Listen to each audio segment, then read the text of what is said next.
And this drug problem affects the indigenous people the most. The government has come up with a policy called Nasha Mukti Tripura. But till the time we do not stop the same politicians who say Nasha Mukti Tripura and also promote drugs, Tripura will never be drug free.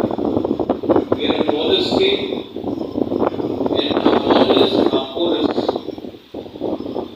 And till the time we do not let our youth, and I'm very happy that I have my EM for sports and youth course here.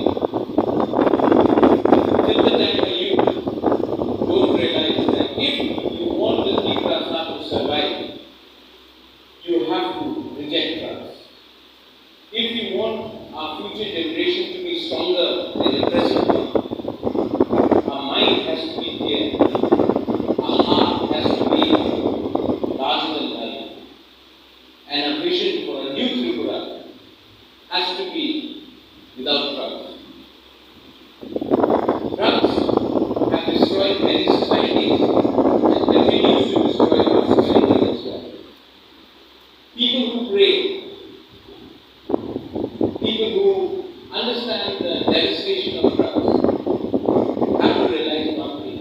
That the first people who get affected when someone's son or daughter becomes a drug addict is not anyone but the whole family. I've seen families being destroyed because people became addicts. I've seen the pain in the eyes of a mother and the disappointment in the eyes of a father when he sees his children become drug addicts. Addiction is a problem.